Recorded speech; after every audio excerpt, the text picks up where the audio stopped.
여러분은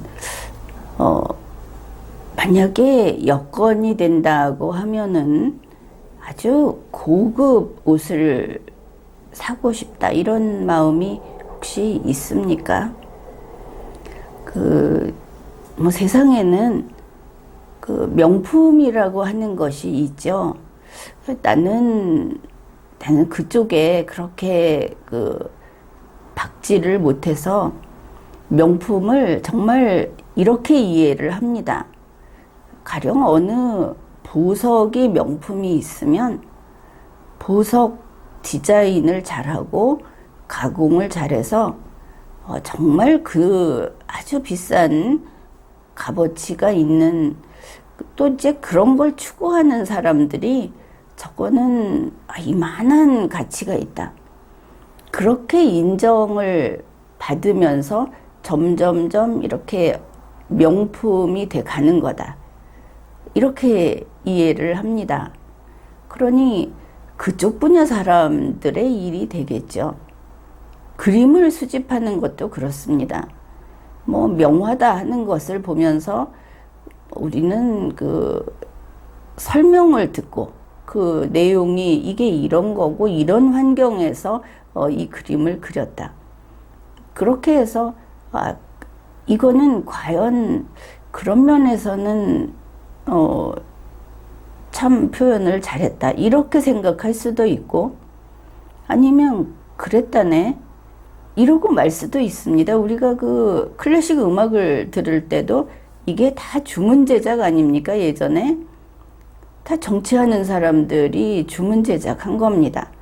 그런데 그 음악도 사실은 따져보면 정치 성향이 있기도 하고 전쟁에 찬반이 드러나 있기도 하고, 그런데 우리는 이제 너무 오래됐기 때문에 그런 거 다 떠나서 단지 그 선율을 즐기죠.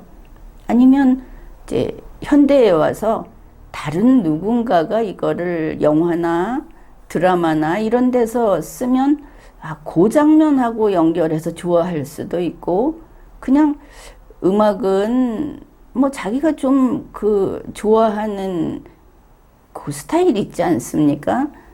또 그래서 좋아하고, 실은 작가의 손을 떠나면 작품은 감상하는 사람이 원하는 대로 감상을 한다. 이렇게 보면 될 것 같습니다. 그래, 그림이라고 하는 것도 일부 무슨 부유한 그런 사람들은 그림을 무슨 투자 수단으로 한다. 또 그래서 그림을 소장하는데 의미가 있다. 이렇게도 하는데 그것도 마찬가지라고 봅니다. 자기가 봐서 이 그림이 참 좋다. 이걸 보면 내가 딱히 어떻게 표현을 하지는 않더라도 이런 느낌, 이런 추억이 되살아나고 이게 참 좋다. 그러면 가지고 있을 수 있는 거죠. 이제 유감스럽게도 그게 명화로 분류돼서 아주 비싸다 이러면 그게 이루어지지 않겠지만, 그래서 이 명품이라고 하는 것은 분명히 훌륭한 것이죠. 그 분야마다 바로 그걸 만들어내는 사람의 재능을 부어넣고, 그게 또 그 분야에 관심 있는 사람들이 훌륭하다 이렇게 평가를 한 것이니까. 그런데 우리 사람은 우리 한 명 한 명이 하나의 우주다 이렇게 이야기를 했죠. 그 사람은 남이 저거 최고다 해도 본인이 볼 때는 심드렁한 게 부지기수입니다. 중요한 거는 내가 보고 내가 좋아해야 하는 것이죠. 그런데 우리나라에서는 걸핏하면 참 이 사람들이 민감하다 이렇게도 보기는 합니다. 그러니까 지나가는 사람들을 이렇게 보면서 저 사람은 잘생겼다, 저 사람은 예쁘다, 저 사람은 못생겼다, 저 사람은 뚱뚱하다, 이런 평가를 한다는 것이죠. 나름대로 명랑하고 깜찍하다 이렇게 볼 수는 있겠죠. 그런데 사람이 어떻게 허구한 날 남을 쳐다보면서 살 수 있겠습니까? 그리고 남의 이야기 사실은 이제 이런 건데 이런 걸 듣다 보면 잘생긴 사람을 좋아하죠. 남자도 그렇고 여자도 그렇고. 그래서 잘생긴 사람이 도대체 우리하고 무슨 상관인가? 그러니까 잘생긴 사람이 있고 이 잘생긴 사람을 바라보는 사람이 있지 않습니까? 이 바라보는 사람이 숫자가 더 많겠죠. 그래, 바라보는 사람이 잘생긴 사람이 거기 있어서 도대체 뭐가 좋은가? 눈이 즐거운가? 그럼 즐거우면 자기가 이익이네. 그래서 여기다가 찬양을 하는가? 이렇게 좀 이해를 해보기는 했습니다. 그런데 이게 너무 그쪽으로 가면은 안 되는 겁니다.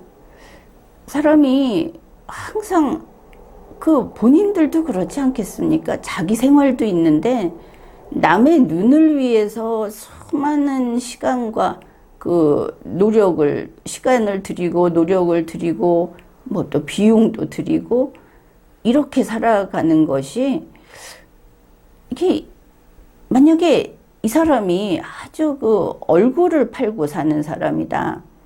그럼 뭐 그게 직업이라고 할 수도 있겠죠.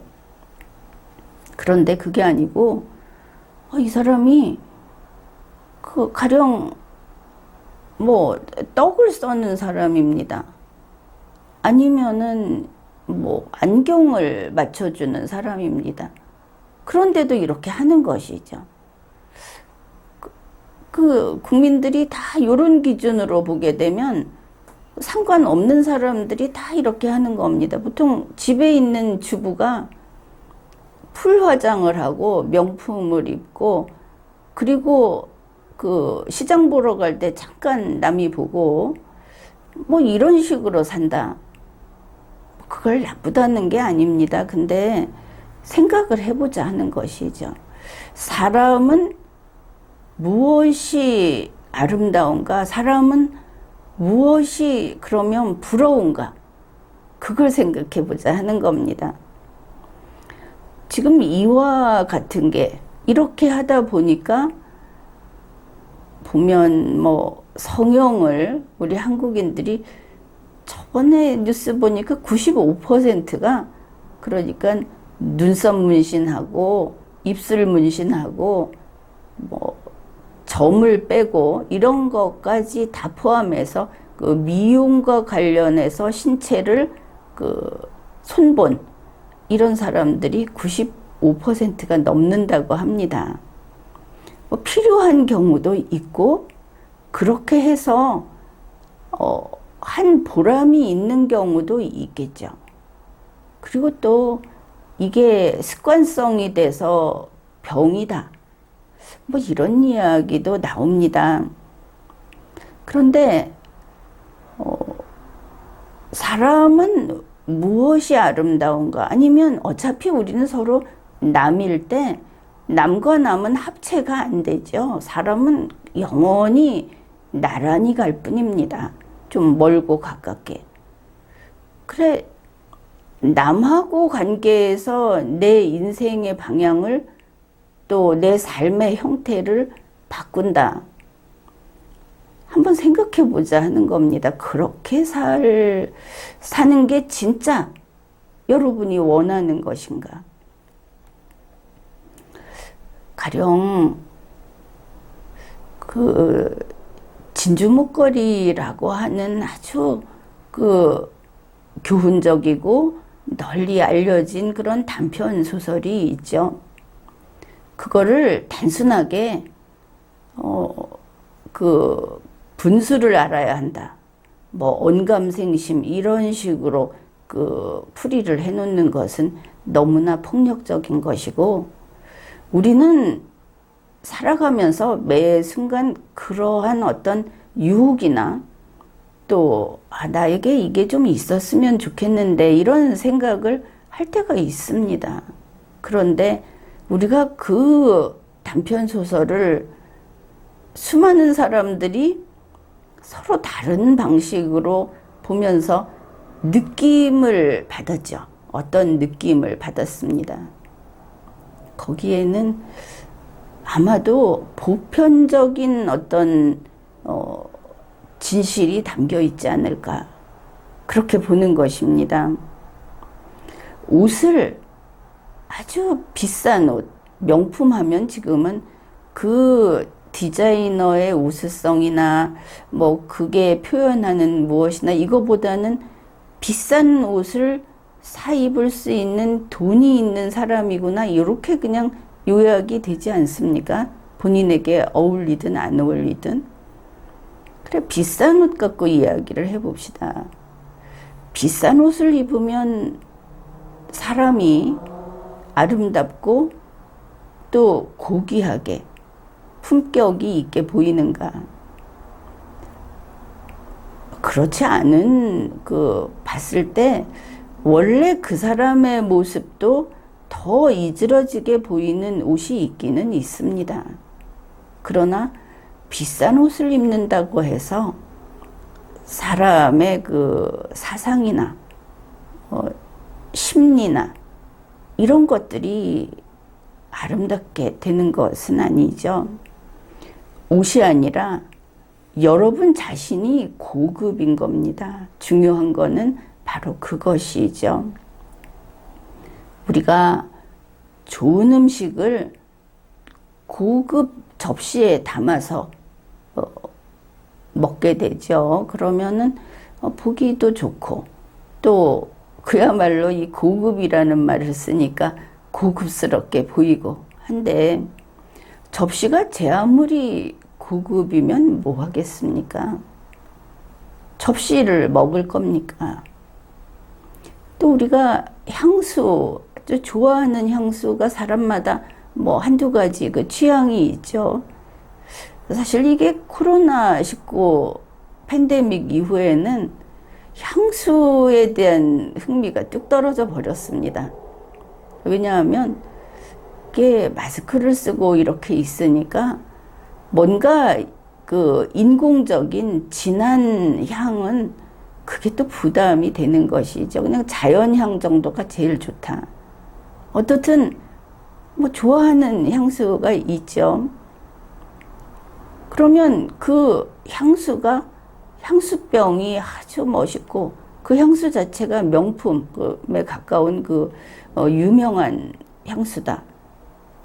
그래서 그게 좋은 게 아닙니다.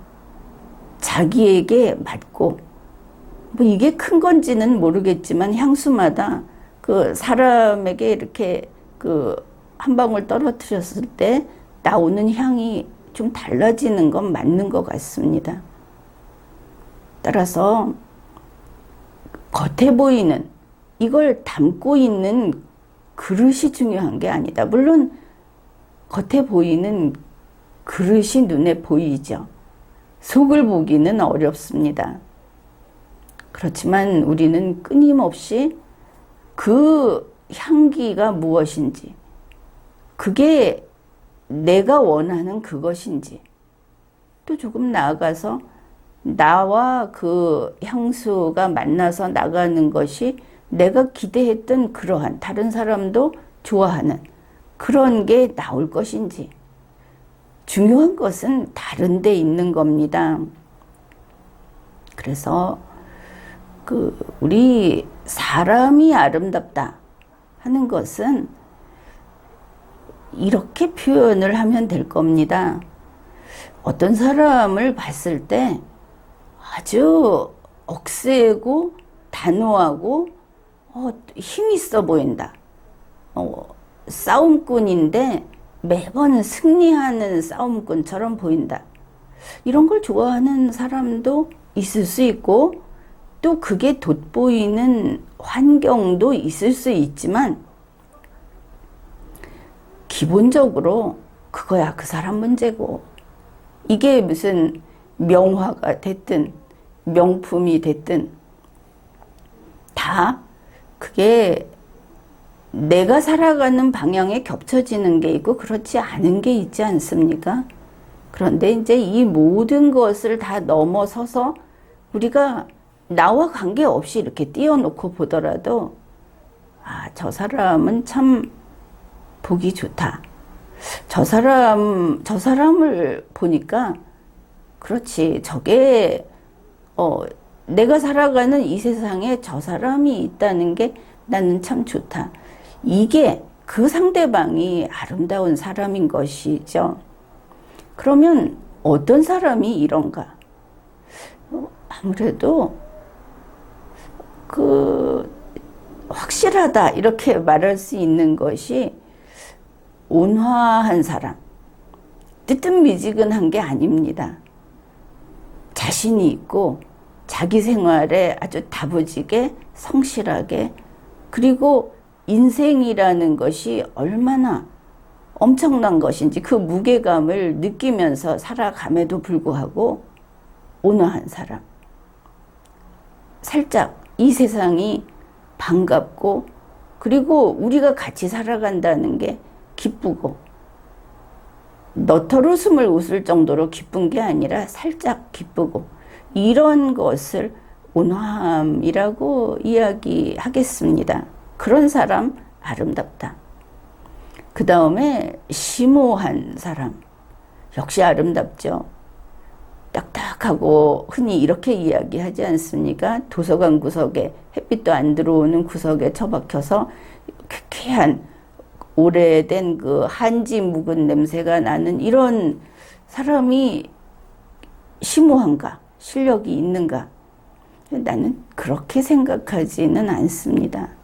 심오함이란 그렇게 세트장을 꾸며놓고 나오는 것이 아니고, 어떤 상황, 어떤 단어를 접했을 때, 어떤 사람을 접했을 때 모든 무수히 많은 그 순간에 존재하는 그 요소 이런 것들을 계속 어떤 그 줄기를 엮어가면서 여러 가지로 정말 그 방사 형태로 생각이 퍼져나가는 그런 끊임없이 생각이 계속되면서 결국은 무엇인가